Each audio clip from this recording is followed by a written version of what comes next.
L'IREF, comme vous le savez, une rapide présentation, est une fédération qui réunit des têtes de réseau, franchise, concession, licence de marque, commission affiliation, etc., qui réunit des têtes de réseau du commerce organisé, mais également du commerce associé, telles les coopératives. Donc la vocation de l'IREF, c'est une vocation à représenter les enseignes en réseau quel qu'il soit, mais également une vocation européenne, puisque dans l'IREF, il y a une vocation effectivement internationale à accompagner les réseaux. Je vais me charger d'introduire cette table ronde par l'aspect juridique, si vous le voulez bien. Ensuite, on abordera l'aspect plus opérationnel avec Dimo Software et Productis, et nous finirons avec l'aspect assurantiel et un petit mot de Mehdi Taleb de Franchise Direct. Sur l'aspect juridique, je voulais tout d'abord me servir de l'actualité pour démarrer et vous livrer une réflexion sur, en tout cas un rapide commentaire sur la décision Google qui vient d'être rendue par la CNIL le 21 janvier dernier, donc c'est tout récent.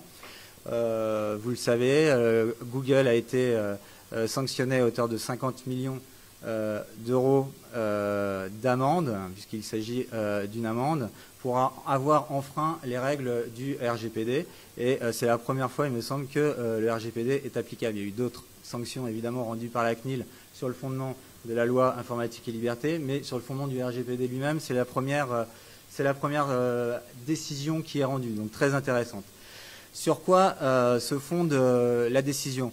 Nous sommes dans un contexte de téléphone mobile portable Android qui fonctionne avec le logiciel, le système d'exploitation de Google. Et il s'agit des données personnelles rentrées par les futurs adhérents pour se connecter à ce système d'exploitation. Que dit la CNIL ? La CNIL, pour sanctionner Google, va identifier deux manquements à deux obligations qui sont fondamentales, à deux obligations issues du RGPD fondamentales. Le premier manquement, c'est un manquement aux obligations de transparence et d'information. Et le second manquement, c'est un manquement à l'obligation de disposer d'une base légale pour les traitements de personnalisation de la publicité. Alors, manquement aux obligations de transparence et d'information, il s'agit des obligations fondamentales issues du RGPD. C'est l'article 12 du RGPD qui nous les enseigne. En fait, les informations qu'un responsable de traitement doit diffuser auprès des personnes concernées par les données personnelles doivent être claires, identifiées, doivent être accessibles, clair et parfaitement compréhensible. Or, en l'espèce, dans la décision de Google, la CNIL a constaté que les informations étaient totalement éparpillées dans des documents juridiques divers. Par exemple, en premier lieu, on a le formulaire d'accessibilité. Ensuite, on a la charte de confidentialité, donc pour le respect justement des obligations au titre du RGPD, mais également on a les conditions générales d'utilisation. Et ce qui a particulièrement marqué la CNIL, c'est qu'il fallait, au fur et à mesure des informations qu'on identifiait, dérouler différentes options pour arriver aux informations qui nous concernent. Donc en fait, un cheminement, un process extrêmement compliqué qui ne permet pas finalement à un consommateur moyen d'accéder à ces données pourtant importantes. Donc la première sanction, elle est sur ce fondement, manquement aux obligations de transparence et d'information. Le deuxième fondement, manquement à l'obligation de disposer d'une base légale pour les traitements de personnalisation de la publicité, parce que vous savez que Google utilise un certain nombre de ses services comme Google Play, comme YouTube, etc., pour identifier des données personnelles afin de publicité personnalisée. C'est-à-dire qu'on va utiliser ces données pour identifier les habitudes des gens afin de les cibler. Et je vois Mehdi Taleb qui sourit parce qu'il doit connaître cette problématique. on identifie les habitudes des gens afin de leur communiquer, de les cibler en publicité. Eh bien, ce que dit la CNIL, c'est que Google n'a pas suffisamment identifié le traitement qu'il utilise, le traitement de données utilisé pour justement effectuer cette publicité personnalisée, et que en fait l'adhérent, enfin celui qui souscrit, la personne concernée, elle souscrit un bloc de consentement, c'est-à-dire elle consent à un bloc de traitement sans qu'il y ait une identification par traitement, et notamment le traitement de la personnalité, la publicité personnalisée. Et ça, c'est un manquement au RGPD, dans la mesure où le consentement doit être suffisamment éclairé, il doit être spécifique et il doit être univoque. Voilà, ce sont les deux fondements de la condamnation que je tenais à rappeler ce soir en introduction. La deuxième partie de mon intervention va être consacrée au sujet qui nous importe spécifiquement aujourd'hui, c'est-à-dire réseau de distribution et RGPD. Est-ce qu'il y a une spécificité à l'application du RGPD dans les réseaux de distribution? Comme vous le savez, je vais parler de franchise par facilité, mais c'est la même chose pour des têtes de réseau comme les concessions, comme dans les licences de marque, c'est la même problématique. Nous sommes en présence de sociétés qui sont indépendantes, qui sont des commerçants indépendants. Le franchiseur est un commerçant indépendant, le franchisé est un commerçant indépendant. Donc, à ce titre, ils ont les mêmes obligations vis-à-vis du RGPD en termes de gestion et de process de leurs données personnelles. Comment ça se passe dans un réseau de franchise habituel? Le commerçant indépendant qui est le franchisé au niveau local va recueillir des données de sa clientèle, des données classiques, que sont le nom de ses clients, ses habitudes, si c'est par exemple un restaurant de bouche, ses habitudes alimentaires, les heures à laquelle il consomme, etc. Donc toutes ces données, c'est le franchisé en premier lieu qui va les récupérer, les collecter. Et ce qui se passe en règle générale dans les réseaux de franchise, c'est que le franchiseur met en place un logiciel commun à l'ensemble du réseau pour fluidifier les relations entre les parties et la transmission d'informations. Donc c'est valable pour les logiciels de caisse, c'est valable pour beaucoup d'informations qui transitent, mais également c'est valable, ou en tout cas ça peut l'être pour des informations personnelles qui sont recueillies par le franchisé. Donc la question qu'on peut se poser légitimement, c'est premièrement, qui est responsable de traitement lorsque les informations sont transmises aux franchiseurs, et qui est responsable de traitement, comment on peut qualifier juridiquement chacun des partenaires, et est-ce que finalement le franchiseur n'aurait pas un rôle à jouer grâce au RGPD pour finalement jouer pleinement son rôle de franchiseur en tout cas. Je vais commencer par ça. Est-ce que le franchiseur, et ça j'en suis persuadé, est-ce que ce n'est pas l'occasion pour lui de rendre un service supplémentaire très intéressant en termes de qualité à son franchisé en lui disant voilà, je vais t'aider à identifier le process qui te mettra en conformité vis-à-vis du RGPD. Pour cela, moi, les fichiers, je les connais puisque en tant que franchiseur, j'ai déjà été confronté à cela, à ces mêmes fichiers, puisque j'ai créé un magasin pilote dont l'objet de la franchise finalement est la réitération par le franchisé. Donc je connais parfaitement et pour cause ton métier. Donc je vais t'aider à te mettre en conformité. Je vais t'aider à voir s'il n'y a pas une analyse d'impact à faire, mais l'analyse d'impact, je l'ai déjà faite moi-même en amont. S'il n'y a pas une identification, une cartographie des traitements à faire, mais la cartographie, je l'ai faite en amont. Voilà, donc je vais t'aider en tout cas à rendre tous ces services. Donc ça, c'est le premier point, c'est l'assistance technique et commerciale du franchiseur, et le RGPD, je pense, aide le franchiseur à apporter ce service. Et le deuxième point de réflexion, c'est de savoir quel statut a le franchiseur, quel statut a le franchisé. On peut dire que finalement, s'il y a une gestion commune d'un traitement commun entre le franchisé et le franchiseur, on peut dire, si les données sont remontées, finalement, il y a un traitement qui est unique.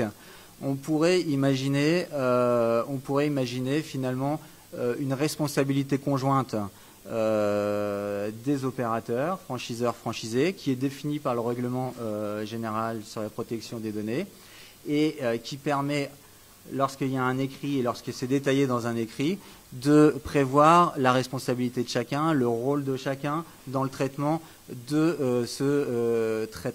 de ce fichier. Donc là, on est dans une responsabilité conjointe avec un traitement unique. Mais à mon avis, ce n'est pas la solution la plus fréquente. Moi, je pense sur une deuxième solution, une deuxième qualification juridique, que serait la sous-traitance, en fait. Je pense que le fichier, il appartient en tant que tel au franchisé, puisque c'est lui qui recueille les données, et en les transmettant au franchiseur, il est assez logique qu'il lui demande d'intervenir pour son compte en ce qui concerne la gestion de ces données. Donc la gestion au niveau conformité au règlement, on l'a vu tout à l'heure, mais ça va bien au-delà. Ça peut être aussi la gestion au niveau marketing, c'est-à-dire confier par exemple au franchiseur cette possibilité de faire de la communication au nom du réseau avec les données du franchisé. Donc ça peut être la possibilité de faire des emailing, faire du e-marketing avec ces données-là. Donc là, le statut juridique qui est défini par le règlement, c'est le franchisé et le responsable de traitement et il confie au franchiseur ce rôle de sous-traitant. En fait, c'est un peu une conception inversée par rapport à une approche naturelle qu'on pourrait avoir, mais je pense que c'est la meilleure qualification juridique qu'on pourrait donner. Et l'intérêt, bien évidemment, compris de tous, est d'une part de décharger le franchisé de l'organisation du RGPD et de la mise en conformité au RGPD, mais également pour le franchiseur de disposer d'un certain nombre de données qui vont lui permettre de faire de la communication réseau. Voilà. En conclusion, ce que je tenais à dire, c'est que cette formalisation doit être faite obligatoirement dans un contrat, le règlement l'impose. S'il s'agit de sous-traitance ou s'il s'agit de responsabilité conjointe, un écrit doit être rédigé. Et bien évidemment, à mon sens, l'écrit naturel de formalisation, ça me paraît être le contrat de franchise. Donc j'invite les franchiseurs, en tout cas ceux qui ne l'ont pas fait en tout cas, à prévoir dans leur contrat de franchise un avenant à leur contrat pour justement bien matérialiser cette transmission de données au sein du réseau et bien matérialiser le statut de chacun des membres. Voilà le conseil que je pourrais donner ce soir. Oui, bonsoir. Isabelle Zapillon, donc je suis responsable d'une activité chez Dimo Software, activité dite Analytics. Dimo Software, nous sommes éditeurs et intégrateurs de solutions logicielles et l'objectif de cette participation, c'est d'essayer de vous expliquer comment un éditeur, voire un intégrateur, doit répondre ce qu'il doit faire pour être, entre guillemets, en règle avec cet RGPD.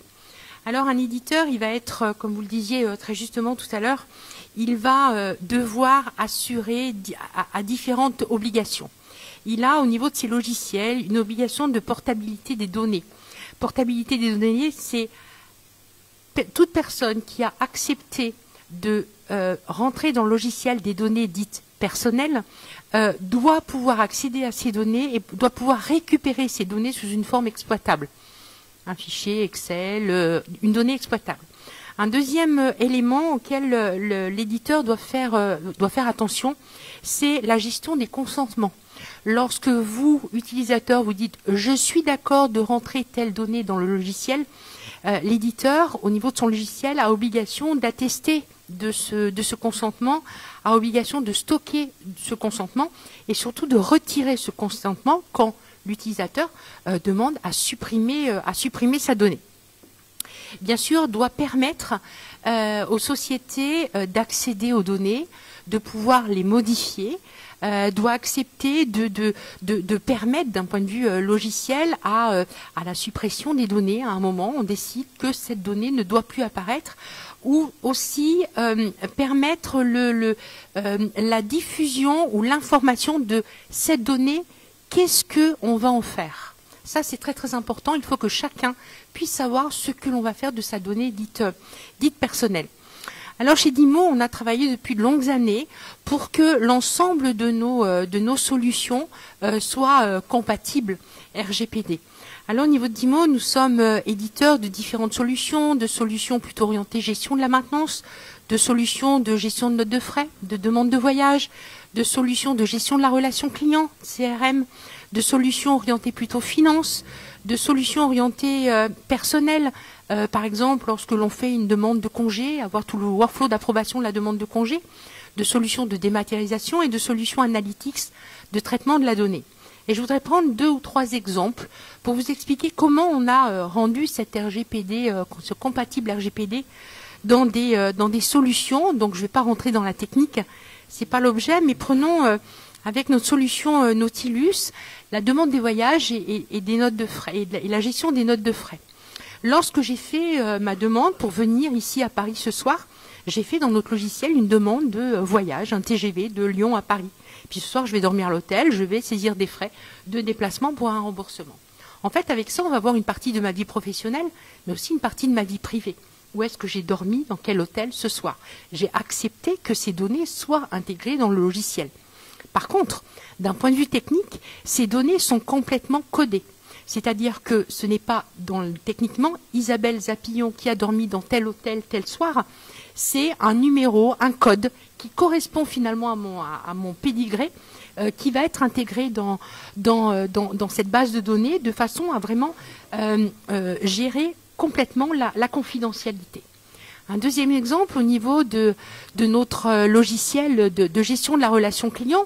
Dedans, il y a des noms de société, il y a des noms de contacts, il y a des adresses mail. Et on est très très vigilant sur le fait de ne pas utiliser ces adresses mail dès l'instant où on ne nous autorise plus à les utiliser. Et là aussi, un certain nombre de données sont codées techniquement et il faut vraiment connaître les règles de gestion pour aller les décoder. Ce que l'on a fait aussi au niveau de la CRM, c'est que voilà, je vous parlais de ces données, mail, téléphone, etc. Et on a rajouté un certain nombre de données libres d'accès. Et c'est notre client qui va nous dire, ces données-là, je veux qu'elles soient cryptées, qu'elles soient en RGPD compliance, finalement. Et donc, très orienté utilisateur, on va dire, ben voilà, il y a des données de base, nom, adresse, téléphone, mais il y a un certain nombre de données où on veut une certaine confidentialité. Et nous, bien sûr, au niveau de la gestion des données, au niveau de DIMO, on va traiter n'importe quelle donnée. Je discutais hier avec une société qui veut traiter et analyser des données d'essais cliniques. Eh bien là, la RGPD, elle a tout son sens. Et les outils qu'on met à disposition sont justement des outils qui vont permettre de anonymiser toutes les données dites personnelles, en fait. Donc, les éditeurs ont été très respectueux de cette loi. De toute façon, s'ils ne sont pas respectueux, ils ne sont pas en règle et ça peut leur coûter très très cher. Vous donniez un exemple tout à l'heure avec Google, il n'y a pas exemple plus parlant. Donc, j'aimerais dire, soyez assurés que les éditeurs respectent ces règles, que quand on vous dit vous êtes d'accord ou vous n'êtes pas d'accord quand vous rentrez une donnée, eh bien les éditeurs ont obligation de respecter en fait ces règles d'accord ou pas.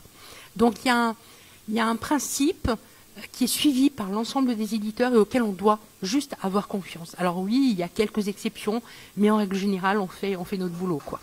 Voilà ce que j'avais à indiquer ce soir sur la RGPD dans le monde des éditeurs. Oui, bonsoir. Je suis Frédéric Lenné du cabinet Productis. Alors en 2 mots, Productis, qui sommes-nous ? Nous sommes une société de services et notre métier, c'est d'accompagner les entreprises dans leur développement commercial. Toutes les problématiques commerciales nous intéressent en premier chef et nous avons résumé ça par un slogan qui est « Libérez votre potentiel commercial ». Alors, pourquoi nous sommes là aujourd'hui parmi vous ? C'est pour compléter de manière assez naturelle d'abord l'aspect juridique, ensuite, j'ai envie de dire, l'aspect technique matérialisé par le CRM, puisque là, on va parler plus particulièrement de relations commerciales entre l'entreprise et le consommateur.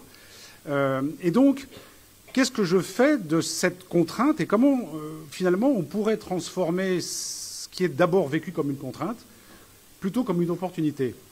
Et en clair, permettre enfin de passer d'une logique commerciale qui était plutôt marketing de masse, c'est-à-dire j'ai de la donnée et puis je communique avec mes clients de manière très très large, de manière vraiment très importante, à plutôt un marketing relationnel. Et la RGPD, d'une certaine manière, nous y invite de manière très, très ferme, très obligatoire, très juridique. Et du coup, comment les services commerciaux doivent prendre en compte ce changement et l'intégrer dans la relation avec les clients. Et en fait, tout l'enjeu, c'est la relation avec le client. Comment, aujourd'hui, je vais intégrer cette nouvelle contrainte pour m'en servir à bon escient. Et l'outil de CRM dont nous a parlé rapidement Isabelle est évidemment l'outil qui doit permettre aux commerciaux de pouvoir gérer cette information en respectant le cadre légal, mais en le traitant de la manière la plus pertinente possible. Et là, on est confronté à un paradigme qui fait que jusqu'à présent, les commerciaux sont les propriétaires de leurs clients. On entend toujours un commercial parler de son client. Et là, aujourd'hui, il est d'une certaine manière confronté au fait qu'il n'est pas propriétaire de son client, il a une relation privilégiée, mais il doit être désormais très vigilant sur l'utilisation qu'il va faire de ces données avec le CRM en particulier. D'autant plus que dans les entreprises, et là je suis plutôt dans le B2B, nous savons que, on en avait parlé tout à l'heure avec Isabelle, c'est que même si l'entreprise équipe ses services commerciaux d'un outil de CRM, on n'est pas à l'abri que les uns comme les autres aient leurs propres outils complémentaires, leurs fichiers Excel, etc., etc. Et donc, je vais avoir de la donnée qui circule dans un canal, j'ai envie de dire, officiel, et là qui sera maîtrisé par l'entreprise, mais je risque aussi d'avoir un canal officieux, si je puis dire, dans lequel j'ai encore de l'information qui est traitée et qui peut être utilisée par les commerciaux. Donc en clair, ça veut dire qu'on doit, et là c'est certainement le rôle du management commercial, sensibiliser de manière opérationnelle les commerciaux sur le bien fondé et la manière de traiter ces données pour respecter, encore une fois, ce cadre juridique. Mais également de s'en servir, je le disais tout à l'heure, à bon escient, c'est-à-dire comment je vais faire pour que ces données me servent dans ma relation avec le client. Et donc être enfin dans ce qu'on appelle la relation one-to-one, c'est-à-dire vraiment, je sais ce que tu veux, je sais ce que tu consommes, et je vais aller vers toi pour t'apporter ce qui te correspond et ce que tu as en droit d'attendre, en respectant, encore une fois, ce cadre juridique. Et là, il va y avoir un autre élément à prendre en compte, et c'est la dimension marketing. Jean-Philippe en a parlé tout à l'heure, à savoir que c'est souvent dans l'entreprise le marketing qui va manipuler ces données, qui les prend, qui les utilise, qui les crunch, qui en fait ce qu'il faut pour comprendre, anticiper, etc., etc. Et donc là, il doit y avoir, de manière beaucoup plus fine, une relation qui est faite entre le marketing et le commerce, justement pour que, conjointement, les données reçues par les uns et par les autres, et on peut faire le parallèle avec le franchiseur et le franchisé d'une certaine manière, chacun va avoir des données, comment je les mets en commun, comment je les partage en respectant ce cadre légal, mais encore une fois en tirant un bénéfice pour moi et évidemment pour le client. Donc il y a une vraie opportunité à mettre en place, encore une fois, cette contrainte et de la transformer en avantage commercial pour l'entreprise au bénéfice de ses clients. Il y a un troisième point que je voudrais aborder, c'est la problématique de l'omnicanal. Aujourd'hui, toutes les entreprises échangent et communiquent avec leurs clients, alors soit de manière physique, dans des points de vente, mais également par de l'emailing, également par des outils, également par toute une série de canaux, directs ou indirects. Et donc, c'est de prendre en compte commercialement cette problématique omnicanal, où là aussi, j'ai une information qui peut rentrer par un certain canal et ressortir par un autre. Comment je matche ces données et comment je m'assure qu'à chaque fois, j'ai bien respecté les contraintes que m'appose la RGPD. Et enfin, pour terminer sur cet aspect commercial, et pour être plus dans le sujet que sont les réseaux de commerce indépendants, en fait, on se rend compte, et on l'a peut-être de manière encore plus flagrante aujourd'hui, que la vraie valeur, ou la première valeur, c'est l'information que j'ai avec mon client et la relation que j'ai avec mon client. Jean-Philippe en a parlé tout à l'heure, c'est-à-dire que le franchiseur et le franchisé, qui a l'information, qui la partage avec qui la possède. Effectivement, on peut imaginer que le franchisé peut bénéficier de la technique et des moyens du franchiseur pour communiquer avec les clients. Mais d'une certaine manière, moi qui suis franchisé, c'est moi qui, quelque part, entretiens la relation, la fait vivre, et donc je suis aussi, d'une certaine manière, propriétaire de cette relation avec le client. Et donc, au-delà de l'aspect contractuel qui est indispensable, il y a certainement une vraie réflexion commerciale pour non seulement respecter les règles du RGPD, mais également savoir les optimiser commercialement et faire en sorte que ce partage de la valeur de l'information que j'ai sur mon client, et qui est de plus en plus dense, elle soit pertinemment et de manière cohérente échangée entre le franchiseur et le franchisé, entre les deux, au bénéfice, encore une fois, du franchiseur comme du franchisé. J'ai bien aimé ce que vous disiez sur le fait que les commerciaux ont leurs propres fichiers qu'ils ont en magasin. Quand on va chez Darty, ils sortent leur fichier Excel alors que ça n'a rien à voir avec la politique maison. Ça, c'est effectivement un vrai problème parce que c'est de la responsabilité de l'entreprise, donc de l'employeur. Mais c'est aussi pour cela qu'a été mis en place le RGPD, puisque, comme vous le savez, pour être conforme au RGPD, il faut faire une cartographie des traitements, également décrire tous les traitements qui existent dans le cadre d'un registre de traitement. Et en fait, c'est le travail de l'entreprise ou du conseil qui va aider l'entreprise à se mettre en conformité, d'identifier la totalité des traitements existants. Donc ça veut dire, dans le cas d'une entreprise qui fait de la vente directement aux consommateurs, d'aller fouiller les ordinateurs des commerciaux pour savoir où sont. Mais ça pose peut-être d'autres problèmes de confidentialité. Est-ce qu'il y a des signatures de pacte avec des salariés qui doivent être faites? Est-ce qu'il y a des règles pour ces formules-là? Il peut y avoir effectivement des chartes de l'entreprise signées avec les représentants ou sans les représentants par chacun des salariés qui prennent en compte effectivement le process RGPD et le respect du process en fait. Et d'ailleurs, j'invite les entreprises à le faire bien évidemment.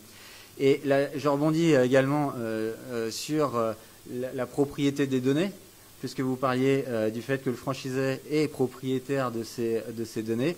Donc, je pense qu'il faut faire une petite différence entre les données personnelles et les données en règle générale, puisque toutes les données, toutes les datas ne sont pas forcément des données personnelles.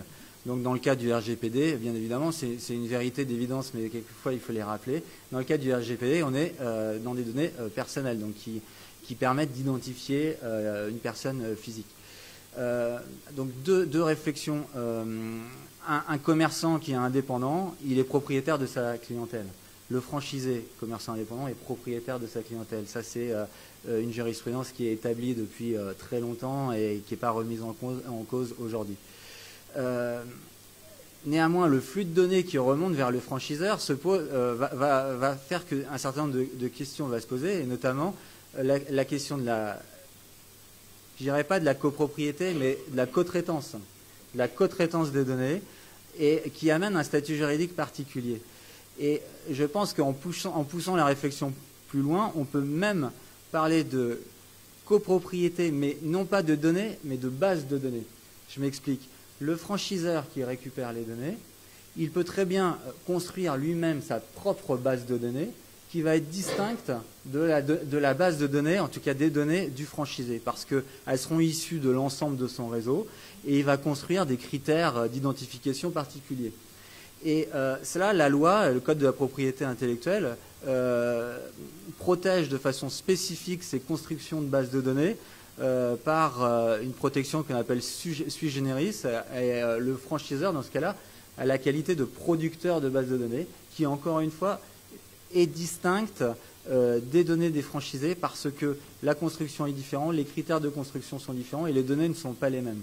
Donc vous voyez les questions qu'on doit se poser avec ce flux d'informations qui remonte vers le franchiseur. On en revient finalement à la réflexion que j'avais au départ, c'est comment on construit la répartition des responsabilités entre franchisés et franchiseurs, quel statut juridique à chacun d'entre eux. Est-ce qu'il est co-responsable ou responsable conjoint?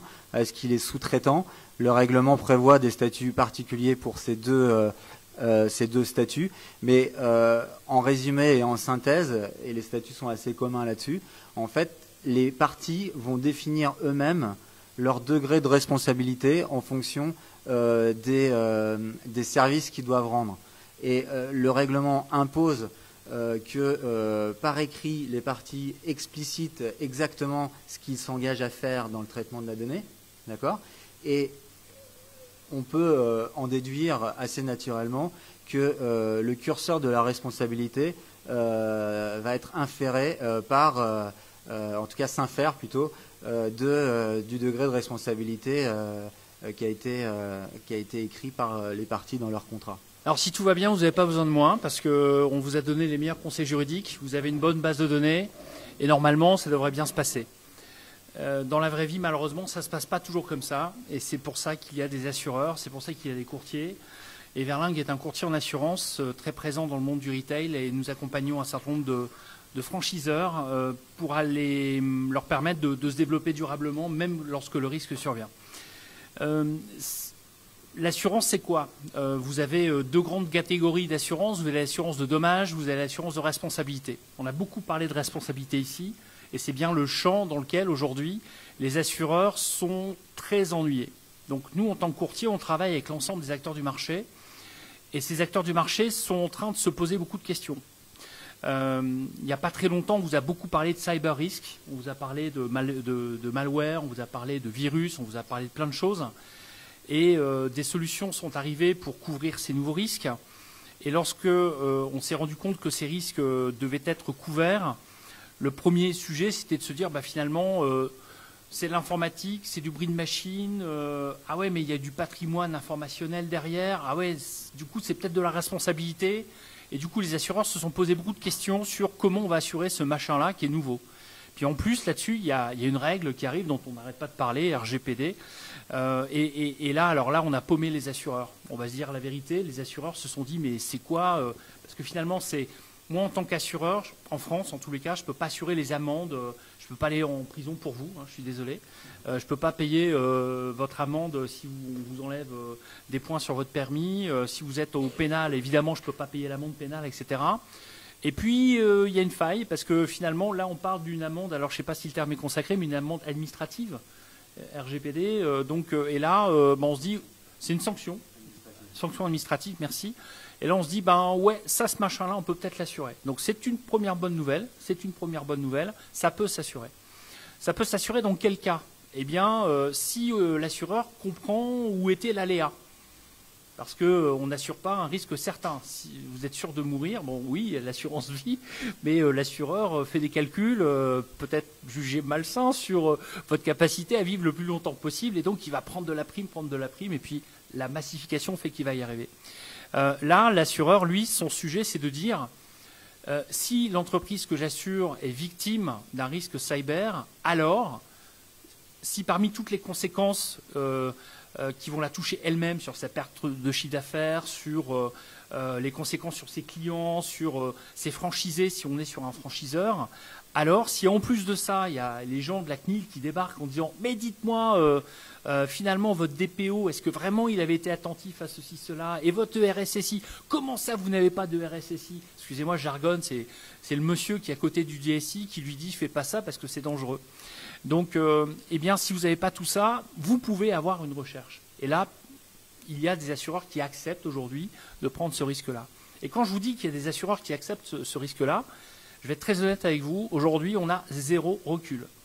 Premièrement, parce que cette loi est nouvelle, et deuxièmement, parce que le cyber, finalement, dans le temps, on appelait ça, dans le jargon des assureurs, les dommages immatériels informatiques. Ouh là là, c'est quoi cette bête-là? C'est en gros les pertes financières pures qu'une entreprise subit parce que son patrimoine d'information a été affecté.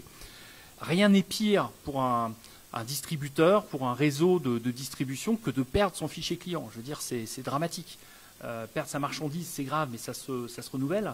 Perdre son fichier client, c'est juste dramatique. Eh bien, aujourd'hui, les assureurs sont en manque de recul.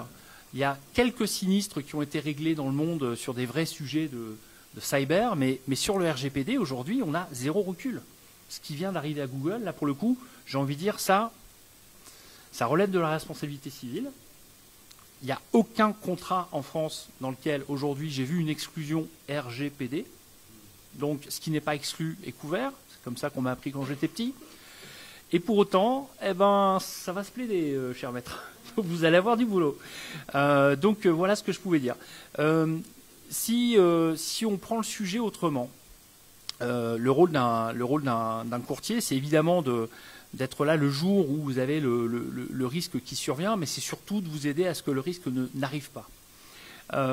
Et à partir de là, qu'est-ce qu'on peut faire? Il y a beaucoup de choses qui ont été dites tout à l'heure sur, j'allais dire, de nouveaux réflexes à prendre au niveau du juridique. La meilleure protection pour un franchisé et pour un franchiseur, je veux dire, c'est vrai pour les deux parties, c'est d'avoir un contrat clair, un contrat dans lequel on dit les choses. Donc j'ai noté qu'en effet, il y aura peut-être besoin d'un avenant. Donc moi, demain, merci, je dirais à mes clients, est-ce que vous avez pensé à l'avenant RGPD? Parce que je pense que c'est la meilleure des préventions. Je vous parlais de cyber tout à l'heure, de cyber risque. Aujourd'hui, personne n'est à l'abri d'une atteinte aux données sur son système d'information.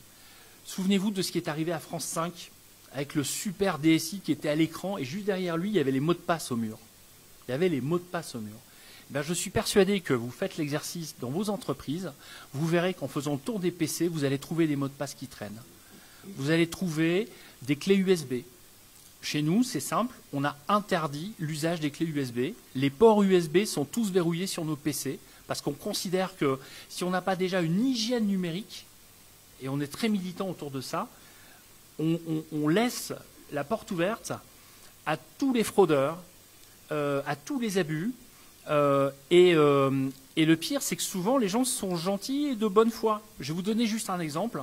Dans le cadre d'un salon professionnel, un de nos clients a créé une petite application. Vous savez, c'est la mode des petites apps pour les salons professionnels.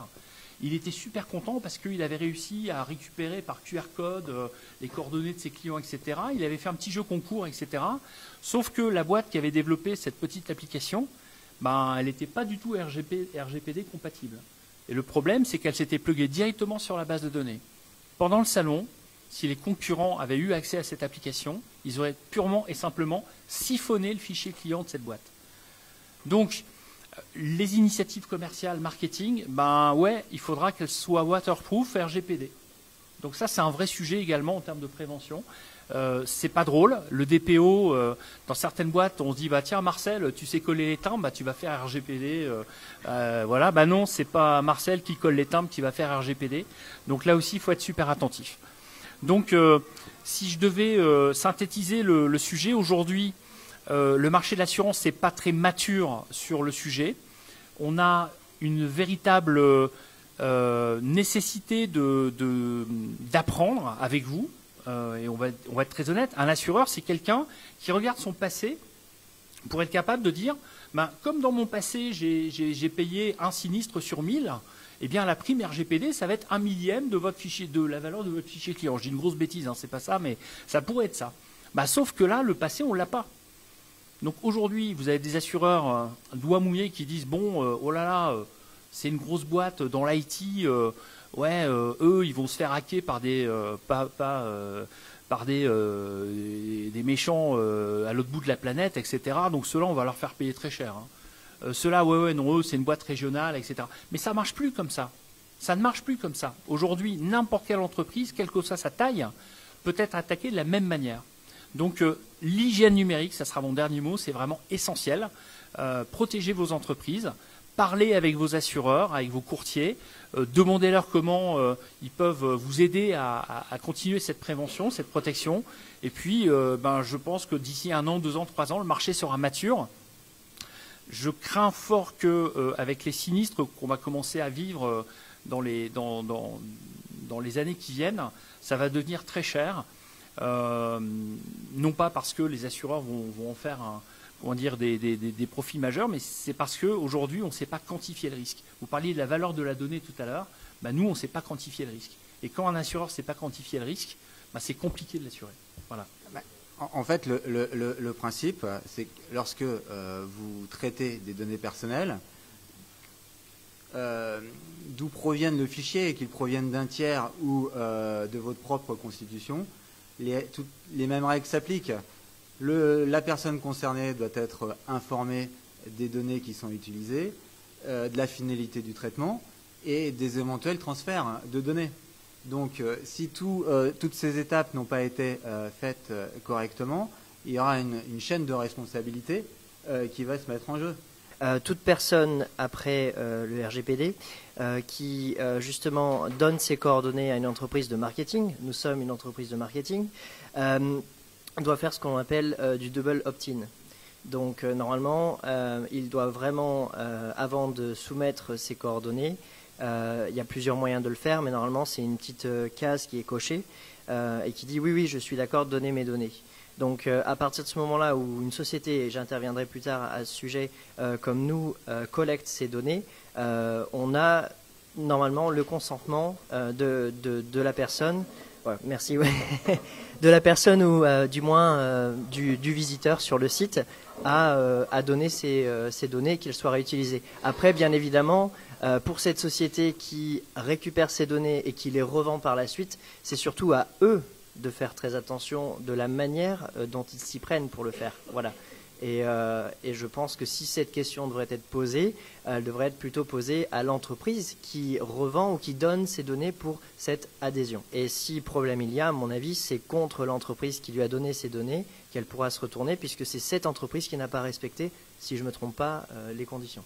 C'est pas un blanc-seing qu'on vous donne, mais effectivement, la responsabilité du prestataire est forcément minorée par le fait que, en tout cas, il y a un engagement du vendeur à avoir respecté le process RGPD. Mais néanmoins, la personne concernée qui accepte le transfert de son fichier doit l'avoir accepté, mais dans certaines conditions bien spécifiques. C'est-à-dire que les traitements, il doit s'agir des mêmes finalités de traitement. On ne peut pas céder un fichier pour qu'il soit utilisé à des fins complètement contraires, finalement, au consentement qui a été donné au départ. Donc là, on devra se poser la question de la responsabilité, évidemment, de la société première, qui n'a pas respecté la finalité du consentement du consommateur, mais également celui de la société acheteuse. Mais en tout cas, c'est pas un blanc-seing. Effectivement, on ne peut pas récupérer des données comme ça sans se poser la question de la responsabilité et de la conformité RGPD. Petite réflexion sur l'aspect assurantiel. J'ai une question qui m'est venue en tête en vous écoutant, Christian. En tout cas, sur la décision Google, moi j'avais noté des chiffres qui étaient Google, chiffre d'affaires monde 96 milliards d'euros. Chiffre d'affaires France, 325 millions d'euros. Sanctions, 50 millions d'euros en France. J'ai fait mon petit calcul, même si je ne suis pas matheux, j'arrive à 15% du chiffre d'affaires France. Vous savez, les sanctions, elles peuvent être indexées sur le chiffre d'affaires mondial, mais là, par rapport au chiffre d'affaires français, on arrive à 15%, ce qui est quand même colossal. Enfin, même si Google, on imagine, va pouvoir assumer, proportionnellement, c'est colossal. Donc on peut effectivement se poser la question, est-ce que les assureurs, une fois qu'ils auront pris un petit peu plus de recul, est-ce qu'ils vont continuer à suivre? Ou est-ce que, vous disiez tout à l'heure, j'ai pas vu de contrat où il y avait des clauses d'exclusion RGPD, est-ce que ces clauses ne vont pas finalement se développer? Est-ce que les assureurs vont pas prendre conscience, bien sûr, du risque, mais en tout cas essayer de rédiger, en tout cas le plus précisément possible, les causes d'exclusion, et notamment rentrer dans le détail de ce qu'une entreprise doit respecter au terme du RGPD, savoir si ça a été bien fait, pourquoi pas avoir une certification pour le vérifier, etc. Donc j'imagine que le process est engagé et que les assureurs vont, en tout cas, se contre-assurer ou réassurer finalement leur risque. Oui, c'est hautement probable. Y a des exemples dans le passé autour d'autres risques, autour de l'amiante par exemple. Alors je ne vais pas comparer le RGPD à l'amiante, mais pour un assureur, c'est toujours un risque lourd. Donc voilà. Et je vais donner un autre exemple, c'est celui des catastrophes naturelles, où là, pour le coup, c'est l'État qui a pris le relais en créant une taxe sur les contrats d'assurance qui obligeait chacun à s'assurer pour les catastrophes naturelles. Bon, là, je ne pense pas qu'on arrivera là-dessus pour le RGPD. Je pencherai plutôt sur ce que vous disiez tout à l'heure, à savoir que les assureurs vont essayer de se rassurer vont tenter d'avoir plus d'éléments sur l'ensemble, j'allais dire, du livre unique autour de la sécurité des systèmes d'information. Ça va au-delà du RGPD d'ailleurs, à mon sens. Et je pense que c'est plus là-dessus qu'on va aller. Un marché qui va s'assainir. On évoquait 15 millions, c'est ça tout à l'heure? Pour Google, oui. Ouais, c'est pas cher, 15 millions. Non, 15%. Oui, 15%. Ouais. Voilà. C'est une somme énorme, évidemment, et forcément, à l'échelle d'une boîte comme Google, c'est une goutte d'eau. On va se dire les choses. Et je connais pas le programme responsabilité de Google et je suis absolument pas persuadé d'ailleurs que ce risque soit assuré dans le cas de Google. Mais en tout état de cause, considérez qu'ils ont des programmes qui montent à plusieurs centaines, enfin sans doute centaines de millions d'euros pour couvrir leur risque au niveau mondial. Donc le marché de l'assurance est un marché de capacité, c'est un marché où des gens investissent sur votre risque. Tant que ces gens qui investissent sur le risque considèrent qu'ils peuvent le mesurer, le quantifier, l'analyser, il y a un marché. Il y a un marché. Donc c'est un marché qui est en train de se créer, qui va sans doute être de plus en plus attentif, en effet, à l'hygiène des entreprises et à leur capacité à démontrer que le risque est un risque résiduel, un risque qui doit rester aléatoire. La notion d'aléa par rapport au RGPD, je vais donner un autre exemple, tiens, très intéressant. Dans le domaine de, vous évoquiez tout à l'heure les essais cliniques, d'accord?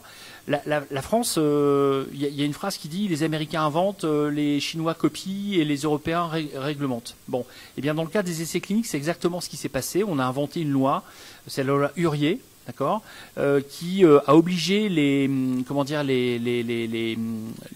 chercheurs, avant de mettre en place une molécule sur le marché, de passer par des questionnements particuliers. Qu'est-ce qui s'est passé? Eh bien, cette loi a créé une norme, et cette norme a permis à un marché de l'assurance de travailler grâce à cette norme. Donc le risque, là, on parle de la perte de la vie humaine. Donc, excusez-moi, votre truc, c'est rien du tout à côté, d'accord? Eh bien, aujourd'hui, il s'avère qu'en plus, on est leader mondial sur le domaine. On a une société qui s'appelle Biomedic Insure. Et à partir d'une loi, il y a un pharmacien génial qui a parlé avec un assureur et qui a réussi à modéliser la prise de risque pour un assureur.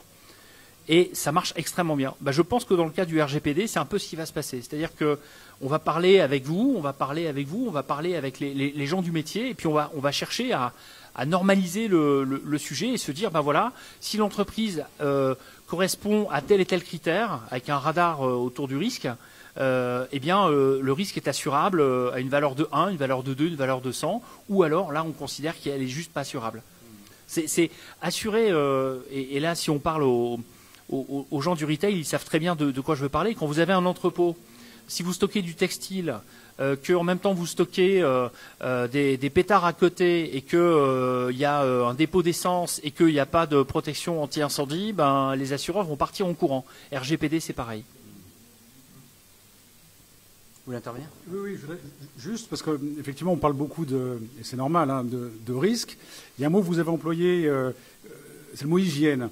Et je voudrais remettre en avant l'opportunité commerciale du RGPD et cette notion d'hygiène. Je pense que ça va être aussi un moyen de créer une nouvelle relation entre le client consommateur et l'entreprise qui lui fournit des produits, des services. Et que c'est encore une fois une réelle opportunité pour passer à une autre relation commerciale qui est en plus, je pense, dans l'air du temps et attendue par les consommateurs. Et donc voilà, de dire simplement qu'on parle beaucoup de contraintes, on parle beaucoup de risques, à juste titre, mais aussi d'opportunités.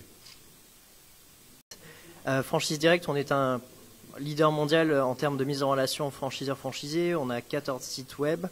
On couvre tous les pays, les US, on est numéro 1, UK, etc. Et on travaille avec plus de 1500 réseaux de franchises dans le monde où on les aide justement à recruter leurs futurs franchisés via un référencement sur le web, via des emailing. Donc on a évoqué le sujet des emailing. Enfin, on est vraiment en plein cœur de notre activité. Donc simplement, qu'est-ce que je pourrais rajouter? Déjà, nous, de notre côté, on a été impactés mais c'est vrai qu'on a su aussi s'adapter. La seule chose que... Alors, c'est vrai qu'on a une entreprise internationale et en plus, bon, on est basé dans un autre pays, on est basé en Irlande, donc le droit n'est pas tout à fait le même, mais si vous voulez, la règle était la même. Et il a fallu qu'on soit très réactif là-dessus et qu'on soit très transparent. Et je pense que le RGPD aussi, c'est de la transparence avec nos visiteurs, avec nos clients. Visiteurs, donc ce sont les personnes qui se rendent sur notre site, qui recherchent une opportunité en franchise.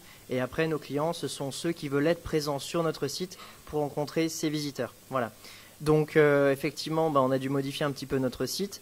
On a dû modifier aussi le système pour recevoir les emailing par la suite. Donc le double opt-in dont j'ai parlé tout à l'heure, où il faut qu'il y ait un réel consentement du visiteur. Mais après, dans l'ensemble, on n'a pas dû changer tout notre site dans ce sens-là. Après, c'est vrai que comme on est dans le monde du web et du marketing, on connaît vraiment le domaine.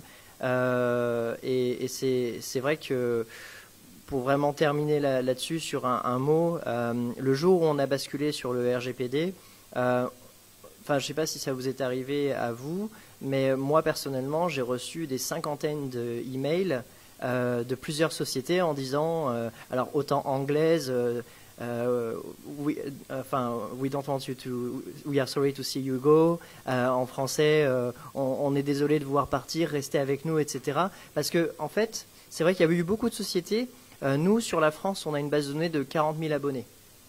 Donc, imaginez quand le RGPD est tombé, on aurait pu se dire, voilà, on va perdre toutes ces personnes-là parce que effectivement, à un moment donné, on n'a pas eu le double opt-in qui était nécessaire, etc.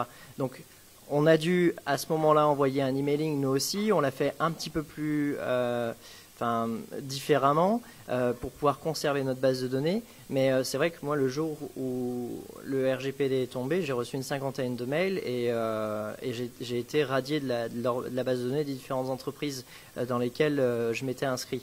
Donc c'est vrai que il y a beaucoup d'entreprises qui ont été, on va dire, impactées.